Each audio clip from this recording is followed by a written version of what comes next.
Hello दोस्तों, स्वागत है आप सभी का आपका अपने चैनल बेसिक नॉलेज में। दोस्तों इस वीडियो में लोग देखने वाले हैं हिंदी का बहुत ही महत्वपूर्ण क्वेश्चंस कुछ चैप्टर से, प्लस आप लोग कुछ व्याकरण पोर्शन का भी सवाल देखेंगे जो आप लोग एग्जाम के लिए काफी हेल्प होगा। जो आप लोग वीकली टेस्ट एग्जाम हो रहा है उसमें ये काफी महत्वपूर्ण रोल अदा करेगा और आप लोग इसमें से क्वेश्चन जरूर देखने को मिलेंगे। समझ जाना क्वेश्चन को, ताकि क्वेश्चन अगर दूसरे भी आते हैं तो उसको भी बना लो। ठीक है, चलिए दोस्तों देखते हैं इस वीडियो को। और हाँ देखिए, मेहनत लग रहा है वीडियो में तो प्लीज आप लोग सब्सक्राइब दोस्तों कर देना। आप लोग का एक सब्सक्राइब हमारा मोटिवेशन को बढ़ाता है और अच्छे अच्छे वीडियोस बनाने के लिए प्रेरित करता है। तो सभी दोस्तों को शेयर करना, आपके जितने भी स्कूल के दोस्त हैं ना, हर एक ग्रुप में यार शेयर कर देना, ताकि सभी कोई इसको देख सके, अच्छे से आगे बढ़ पाए।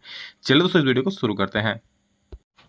तो दोस्तों आप लोग टेस्ट में जो सवाल पूछ जा रहे हैं वो सिलेबस के अकॉर्डिंग ही पूछ जा रहे हैं, जो सिलेबस तक है वो इस सिलेबस में वही सब। ठीक है, तो आप लोग चश्मे वाला यानी कि जो नेताजी का चश्मा वो आप लोगों को बता चुका हूँ। ठीक है, आज हम लोग इसमें देखने बाल गोविंद भगत के प्रश्न और भी बहुत सारे चैप्टर्स के प्रश्न हैं जो आप लोग एग्जाम में बहुत हेल्प करेगा। चलिए देखते हैं पहला सवाल क्या है। बाल गोविंद भगत किस प्रकार का पाठ है। ठीक है, तो बाल गोविंद भगत दोस्तों एक प्रकार का रेखा चित्र है। क्या एक कहानी नहीं है, जैसे जो आप लोग का नेताजी का चश्मा था वो एक कहानी है, ये रेखा चित्र है। ठीक है, याद रखिएगा। रामवृक्ष बेनीपुरी को क्या कहा जाता है। दोस्तों रामवृक्ष बेनीपुरी को कलम का जादूगर कहा जाता है। क्या कहा जाता है? कलम का जादूगर, याद रखिएगा। अगला प्रश्न है, बाल गोविंद भगत किस कद के व्यक्ति थे। दोस्तों बाल गोविंद भगत मंझोले कद के आदमी थे। दोस्तों बड़ा ही इंटरेस्टिंग चैप्टर है बाल गोविंद भगत। ठीक है, आप लोगों को जितने सारे चैप्टर सभी का समरी मैं जरूर बताऊंगा। ठीक है, याद रखना। और समरी कब बताऊंगा? जब आप लोग एग्जाम रहेगा उससे 1-2 महीना पहले। तो ज़्यादा बच्चों को शेयर करना ताकि ज़्यादा बच्चे इसको देख पाएँ। ठीक है, समरी बताऊंगा, बहुत मजा आएगा। कहानी टाइप का छोटा सा कहानी, शॉर्ट स्टोरी, मजा आएगा। तो याद रखना बाल गोविंद भगत किस प्रकार के व्यक्ति थे, किस कद के। तो ज़्यादा बड़ा नहीं था भाई, वो मझला आदमी था। ठीक है, मतलब मझले कद के। बाल गोविंद भगत की उम्र क्या थी। तो देखो बाल गोविंद भगत की जो उम्र थी ना वो 60 के ऊपर हो चुकी थी, यानी कि 60 से ऊपर की उसकी एज हो गई थी। ठीक है, तो आंसर हो जाएगा 1, ऑप्शन नंबर। नेक्स्ट अगला प्रश्न है, बाल गोविंद भगत किसको साहब कहते थे। तो दोस्तों वो कबीरदास को साहब कहते थे। ठीक है, बाल गोविंद भगत जो भी अपने खेत में जो कुछ लगाते थे, ठीक है, मकई वकई जो भी लगाते थे, नीनुआ सब्जी झींगा करला जो लगाते थे, खीरा वरा, वो क्या करते थे, सभी को कबीरपंथी मठ में जाकर देते सभी को, और वहां से जो दक्षिणा के रूप में उन्हें मिलता था वो लाते और उन्हीं को खाकर खुश रहते। समझ रहे हो? मतलब आप खेत में सब्जी उगा रहे हो और आप क्या करते जाके कबीरपंथी मठ में सारा चीज दे रहे हो, और आपको उसके बदले में जो कुछ दक्षिणा के रूप में मिल रहा है वो आप जाके खाना पका रहे हो। कलयुग में कहाँ होता है ऐसा आदमी भाई। देखो, तो ये कबीरदास को अपना साहब मानते, याद रखना। बाल गोविंद भगत किस कला में निपुण थे। तो संगीत की कला में निपुण थे, वो गाना गाते थे अच्छे अच्छे। ठीक है, अगला प्रश्न है, बाल गोविंद भगत के संगीत को लेखक ने क्या कहा है। तो दोस्तों बाल गोविंद भगत की संगीत को लेखक ने क्या कहा? जादू कहा है, जादू। तो निपुण थे संगीत में, तो जादू नहीं होगा। ऑप्शन नंबर 1 सही हो जाएगा। अगला प्रश्न है, बाल गोविंद भगत के गांव के लोगों का मुख्य धंधा क्या था।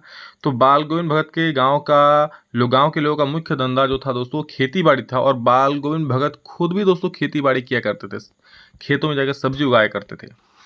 अगला प्रश्न है, बाल गोविंद भगत पाठ के आधार पर बताएं रोपनी किसे कहते हैं। तो रोपनी तो सभी लोग जानते हैं ना, अभी चल रहा है यार रोपाई। आप लोग जो वीडियो पढ़ रहे हो, आप लोग में से बहुत सारे ऐसे मेहनती बच्चे होंगे जो जाकर खेत में धान रोपते होंगे, बच्चे बच्चियां बहुत सारी होंगी।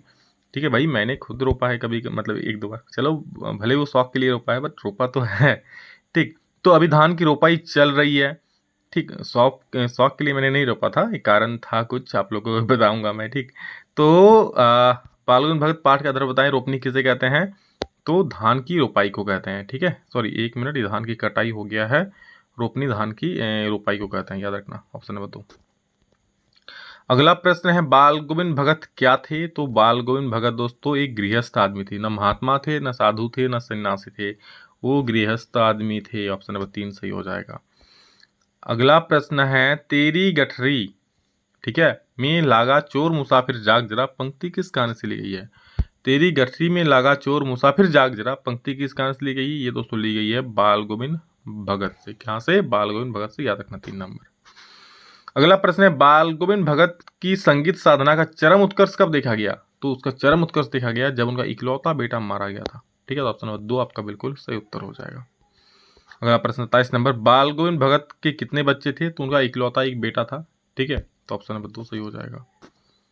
नेक्स्ट, बाल गोविंद भगत ने बेटे के क्रियाक्रम में किससे आग दिलवाई। तो उसका पतोहू से। ठीक है, यानी कि जो उनकी बेटी की जो वाइफ थी उनसे आग दिलवाई थी। ऑप्शन नंबर 3 सही हो जाएगा। अगला प्रश्न 29 नंबर, बाल गोविंद भगत कौन से माह में प्रभातियां शुरू करते थे। दोस्तों वो कार्तिक माह में। ठीक है, कार्तिक माह में प्रभातियां शुरू करते थे, याद रखना। तो ऑप्शन नंबर 4 आपका बिल्कुल सही उत्तर हो जाएगा। अगला प्रश्न है, बाल गोविंद भगत पाठ के आधार पर बताएं कि श्रम बिंदु का क्या अर्थ है। तो श्रम बिंदु का अर्थ है पसीना। ठीक है, क्या अर्थ है श्रम बिंदु? भाई श्रम करोगे तभी तो पसीना आएगा। ऑप्शन नंबर 1 हो जाएगा ताबड़तोड़ आंसर। अगला प्रश्न है, लेखक कनखियों से किसकी ओर देख रहे थे। चलिए अगला पार्ट का है, ये आप लोग का नहीं है इस बार। आप लोग का सारा प्रश्न बताएंगे यार, चिंता क्यों करते हो, एग्जाम आने दो, सब कुछ होगा। बस आप लोग क्या करना, एक काम आप लोगों को मैंने दिया है। क्या काम दिया मैंने कि सभी को शेयर करना। ठीक है, शेयर करना सभी को, क्योंकि शेयर करने से बहुत सारे हजारों लाखों विद्यार्थी देख पाएंगे, आपको दुआएं देंगी, और यही दुआएं दोस्तों आप लोग का आपके मेहनत के साथ मिल करके बोर्ड में आपको टॉपर बनाएगा। ठीक है, बिल्कुल हर बार यार क्यों, देखिए मनुष्य को अच्छे कर्म करने चाहिए ना। आप शेयर करोगे किसी को, ठीक है, अच्छा काम ही है, खराब का नहीं है। ठीक है, और अच्छा काम का फल बिल्कुल व्यर्थ नहीं जाता है, तो आप शेयर जरूर करना। शेयर कर रहे हो, एक अच्छा काम करो, किसी को शिक्षित कर रहे हो आप शेयर करके, किसी को बता रहे हो चैनल के बारे में। ठीक है, तो आप एक तो मेहनत कर रहे हो, खुद को पढ़ रहे हो, और फिर दूसरे को भी आप पढ़वा रहे हो, तो ये बहुत बड़ी बात है। ठीक, चलिए और कुछ सवाल हम देखते हैं आगे। दोस्तों हमारा अगला कुछ सवाल है, उससे पहले दोस्तों एक छोटा सा कहानी तरफ से इसको देख लो। क्या देखो, जब कभी मैया हमें अचानक पकड़ पाती, तब हमारे लाख झटपट आने पर भी एक चुल्लू कड़वा तेल हमारे सिर पर डाल देते। कड़वा तेल किसको कहते हो, कमेंट में जरूर बोलना। हम रोने लगते और बाबूजी उस पर बिगड़ खड़े होते, पर वह हमारे सिर में तेल बात कर हमें उबट कर ही छोड़ती। फिर हमारे नाभि और लिलार में काजल की बिंदी लाकर, नाभि मतलब तो जानते हो, लिलार मतलब ललाट होता है, गला, काजल की बिंदी लाकर चोटी गुत्थी और उसमें फूलदार लट्टू बांधकर रंगीन कुत्ता टोपी पहना देती। हमें खांसे पे कन्हैया कहे खांसे कन्हैया बनकर बाबूजी की गोद में ससकते बाहर आते।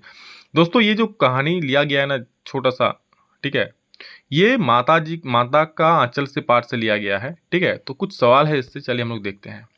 सबसे पहला सवाल, प्रस्तुत कहानी के लेखक कौन है। तो दोस्तों इनके जो लेखक है शिवपूजन सहाय। माता का आंचल पाठ का जो लेखक है शिवपूजन सहाय। अब याद करने का ट्रिक क्या है, तो देखो अंत में माता ही सहारा होती है। ठीक है, तो सहाय से सहारा याद रखना। माता का आंचल ही सब दुखों का से सहारा बचाता है हमें, तो वो एकमात्र सहारा है माता का आंचल। तो शिवपूजन सहाय याद रखना, सहाय से सहारा, माता का सहारा। लेखक की मां काजल कहाँ लगाती थी, नाभि और लीलार में, आंखों और माथे पर, हथेली और पैरों पर, नाभि और हथेली, तो नाभि और लीलार में, ताकि उसके प्यारे बेटे को नजर न लगे किसी को। मां चोटी में लेखक को क्या बांध देती थी, तो रिबन, रस्सी, पगड़ी, फूलदार लट्टू। तो देखो यहाँ पर लिखा हुआ है ना, फूलदार लट्टू बांधकर रंगीन कुर्ता, चोटी गुत्थी और उसमें फूलदार लट्टू बांधकर, फूलदार लट्टू बांधती थी। ठीक है, तो क्या बांधती थी यहाँ पर, फूलदार लट्टू, ऑप्शन नंबर डी। अगला प्रश्न है, लेखक किसकी गोद में सिसकते बाहर निकलते हैं। तो उसके पिताजी की गोद में, बाबूजी की गोद में हो जाएगा, अभी बताया मैंने। अगला दोस्तों है, क्या देख लीजिए, हाँ आप लोग व्याकरण से भी क्वेश्चन आएगा। जी हाँ, ध्यान सुन लीजिए, जो नहीं अब तक देखे हैं, व्याकरण से भी आप लोग क्वेश्चन पूछे जाएंगे। तो कुछ सवाल व्याकरण से हैं, देख लीजिए क्या है। पक्षी आकाश में हो सकता है आप लोगों को क्रियापद छाटने दे दे, क्रिया भेद बोल दे। ठीक है, तो देखिए क्रियापद छाटने बोलेगा तो क्या होगा, सबसे पहले क्रिया भेद देख लीजिए। पंछी आकाश में उड़ रहे हैं, आप लोग सवाल करना क्या उड़ रहे हैं, कुछ जवाब मिल रहा है नहीं। ठीक है, पक्षी खाना खा रहे हैं, क्या खा रहे हैं, खाना खा रहे हैं, तो ये सकर्मक क्रिया होता है। अगर आपका सवाल का जवाब मिले, अगर कर्म वहां पर हो रहा है तो सकर्मक होगा, अगर कर्म नहीं हो रहा है तो अकर्मक होगा। जैसे मैं किताब पढ़ता हूँ, क्या पढ़ता हूँ, किताब पढ़ता हूँ, जवाब मिल जा रहा है ना, क्या पढ़ता हूँ, किताब, तो ये सकर्मक। अगर मैं पढ़ता हूँ, क्या पढ़ता हूँ, जवाब मिल रहा है नहीं, तो ये अकर्मक हो जाएगा। तो क्या हो जाए यहाँ पर, पक्षी आकाश में उड़ रहे हैं, क्या उड़ रहे हैं, कुछ जवाब मिल रहा है नहीं, तो ये अकर्मक क्रिया हो जाएगा, ख नंबर। ठीक है, अब देखो क्रिया का भेद।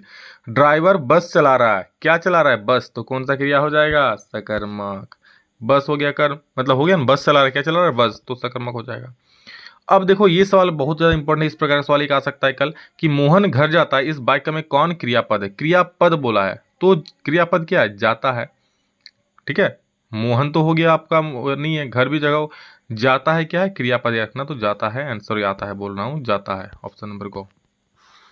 खिलौना किसने तोड़ा, क्रियापद बताए, तो किसने तोड़ा, खिलौना किसने तोड़ा, तो तोड़ा, तोड़ना आपका हो जाएगा, तोड़ा। ठीक है, तोड़ा जो है को नंबर, ये आपका क्रियापद है। ठीक है, अगला कुछ प्रश्न है दोस्तों, ये फिर से आप लोग वही माता जी का आंचल से लिया गया, आप लोग इसको पढ़ लेना, बहुत मजा आएगा। माता लेखक को क्या सान कर खिलाते थे, देखो वो थाली में दही भात शांति और अलग अलग तोता मैना कबूतर हंस मोर आदि की बनावटी नाम से एक और बनाकर खिलाती। आप लोग बचपन याद कीजिए, आपकी माता जी क्या करती है, ये कौन खाएगा, ये कबूतर खाएगा, ये मैना खाएगी, ये कौन खाएगा, ये कबूतर खाएगा, इस प्रकार से कबूतर खा जाएगा, लो खा लो, तो इस प्रकार से खिलाती थी। तो उस प्रकार मिले ये जो चैप्टर है उसमें माता जी जो थी अपनी बेटे को कैसे खिलाती थी, तो माता लेखक को क्या सान कर खिलाती थी, दाल भात दही भात, तो यहाँ दही भात सही उत्तर ऑप्शन नंबर सी।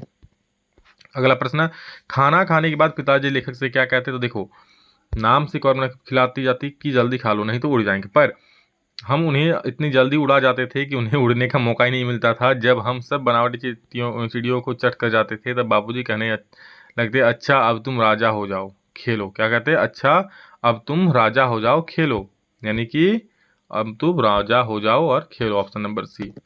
अगला प्रश्न है, लेखक कौन सा खिलौना लेकर खेलने के लिए जाते थे, तो देखो अब क्या खाना हो गया, क्या खिलौना खेलने जाते हैं, देखो बस हम उठकर उछलने कूदने लगते, फिर रस्सी में धा हुआ काठ का घोड़ा लेकर नंग धड़ंग बाहर गली में निकल जाते, कौन सा, काठ का घोड़ा लेकर, तो काठ के घोड़े से चलते, तो क्या हो यहाँ पर, क्या लेकर, खिलौने काठ का घोड़ा लेकर, ऑप्शन नंबर डी सही हो जाएगा। अगला प्रश्न है, इस गद्यांश में कौन से पक्षियों का नाम है, तोता मैना कबूतर हंस मोर, ये सारे ऑप्शन नंबर सी। समझ गए। और माता जी का जो आंचल कहानी है, माता का आंचल कहानी के लेखक कौन है, तो शिवपूजन शाह आपको मैंने पहले ही बताया। भोलानाथ का वास्तविक नाम क्या था दोस्तों, तो भोलानाथ का जो वास्तविक नाम था वो था तारकेश्वर। जो माता का आंचल जो लड़का रहता है उसका नाम तारकेश्वर रहता है, उसको भोलानाथ का पुकारता था उसके घर वाले। लीलार शब्द का सही मतलब क्या है, तो ललाट हो जाएगा, ऑप्शन नंबर डी। भोलेनाथ के सिर में क्या थी, तो लंबी लंबी जटाएं थी जो जिस पर उनकी माँ कड़वा तेल यानी सरसों का तेल लगाई करती थी। बेटे के मरने पर बालगुन भट्ट क्या कर रहे थे, तो गाना गा रहे थे, आपको पहले ही बताया मैंने। भगत जी का बेटा कैसा दोस्तों, तो उनका जो बेटा था ना दोस्तों सुस्त और बोदा सा था, ठीक है, उतना चालाक चंपट नहीं था, तो आप 30 का डी सही हो जाएगा।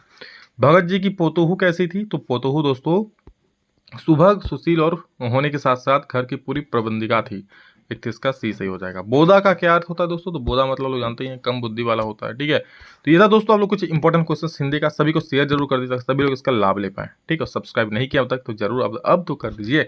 चलिए love you all, thank you all of you, अभी इतना ही, फिर नेक्स्ट जल्द मिलेंगे, तब तक जय हिंद, वंदे मातरम।